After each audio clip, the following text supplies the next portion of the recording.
Assalamualaikum warahmatullahi wabarakatuh, Ustadz Rahmat. Waalaikumsalam warahmatullahi wabarakatuh. Apa yang harus kita lakukan pada saat kita marah, Ustadz? Ada yang mengatakan pada saat berdiri, duduk, dan juga pada saat duduk boleh tidur dan sebagainya. Ini apakah juga harus ada wudunya juga, Ustadz? Silakan. Terima kasih Mbak Nada. Jadi ada metode yang dituntunkan oleh Islam, dalam hal ini Rasulullah.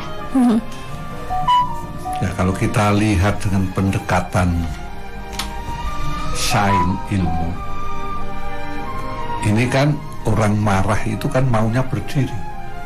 Ya, mencak-mencak gitu ya. Mencak-mencak itu. Ini secara makro begitu. Jadi sehingga sampai nuding-nuding, mata ditunjuk dan lain sebagainya itulah. Nah, oleh karena itu bagaimana tadi disampaikan oleh Mbak Nada, kalau kita sedang berdiri, ya kita duduk. Gitu. Kalau kita duduk, kok masih rasanya marah terus ya, kita berbaring. Nah, kalau kita melihat secara pendekatan sains, dengan berbaring kan otak kita ini, darah itu kan tidak memusatkan di otak. Sehingga kemungkinan untuk sadar. Dan orang yang marah mau duduk dan marah mau berbaring itu sudah punya upaya untuk tidak marah yang luar biasa. Tidak menggebu-gebu gitu ya. Iya, artinya dia sudah mengendalikan diri.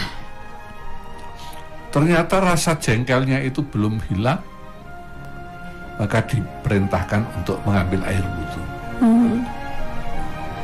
Begitu juga kalau kita itu dimarahi, dijengkeli, diseneni, ya diam. Kita ya duduk masih dimarahi, tidur masih dimarahi, ambil air wudhu. Air wudhu masih dimarahi terus, sholat. Kalau kita sedang sholat kok masih dimarahi, itu kebangetan. Nggak capek-capek.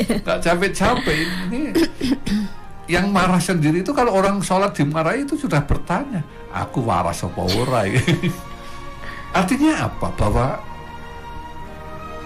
menghadapi persoalan-persoalan yang berat pun Islam mengajarkan untuk selalu berserah diri kepada Allah.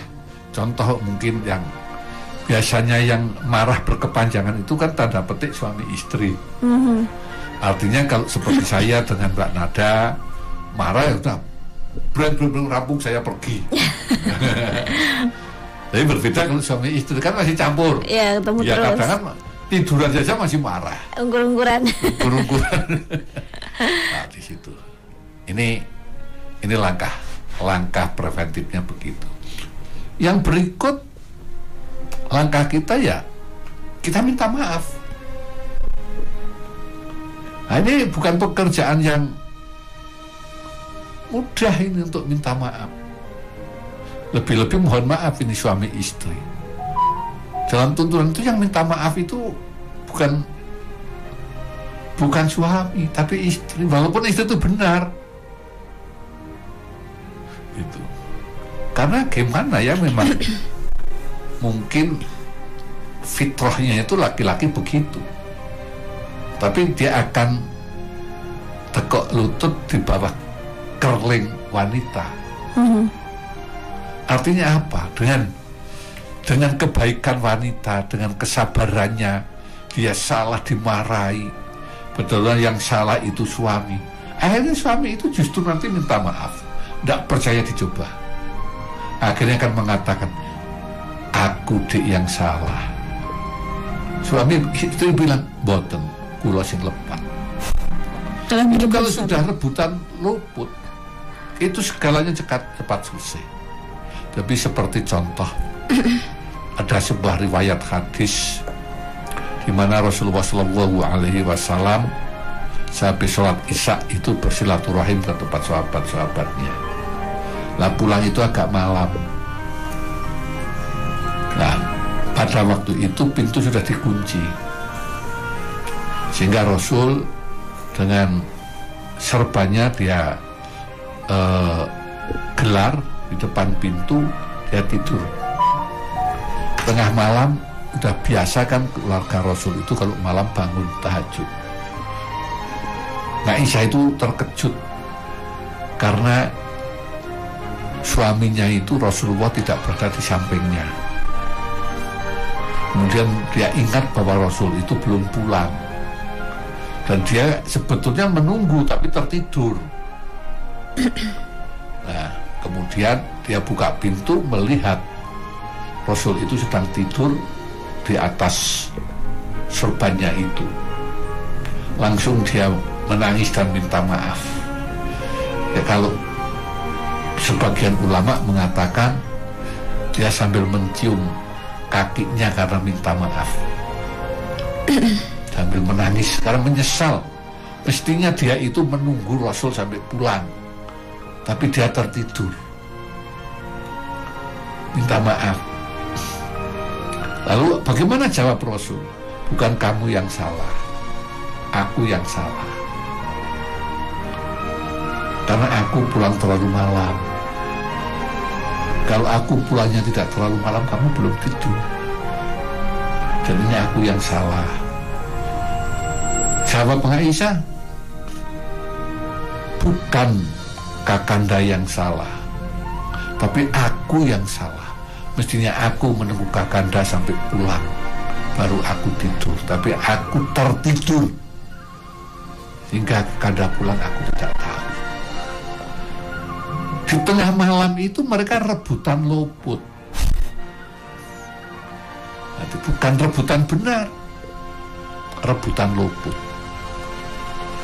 Maka karena rebutan luput, rebutan salah, tidak ada yang jengkel, saling menyadari. Tapi kalau rebutan benar, mungkin sang istri akan bilang, pulangkan saja aku ke orang tuaku. Nah, ini disinilah pentingnya keterbukaan diri untuk bisa mengakui salah. Ya mungkin mau dilihat dari sudut manapun, secara umum orang mengatakan yang salah Rasul. Tetapi seorang istri yang solihah mengatakan, saya yang salah. Karena apa? Karena kewajiban istri kan melayani suami. Nah, ini yang sering kita tidak temui. Maka diantaranya itu waktu peristiwa Isra Mi'raj Rasulullah mengatakan bahwa neraka itu kebanyakan isinya perempuan. Kok liris teman.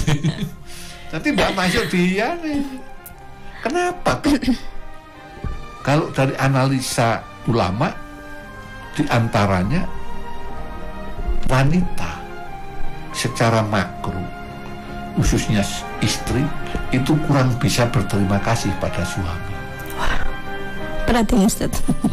Berat ini Ustaz. Ya. Coba kita tanya pada diri kita masing-masing. Di saat kita dikasih uang oleh suami, kita berterima kasih apa bahkan tanya, kok kurus meneh? Ya kurang. Tapi juga bukan berkata terima kasih kamu. Harusnya ya Ustaz ya. Sudah saya dikasih uang, mudah-mudahan nanti kamu dapat rezeki lagi ya, saya doakan. Tapi kebanyakan kan nggak begitu. Kok semeneh duitnya gue apa wae. Bahkan mulai curiga. Padahal memang uangnya hanya segitu. Atau karena laki-laki kan berpikir panjang. Di 2 bulan lagi anaknya bayar semesteran. Ini yang sering wanita itu tidak berpikir panjang sampai segitu. Artinya apa? Bahwa wanita itu kebanyakan protes, tidak mensyukuri nikmat.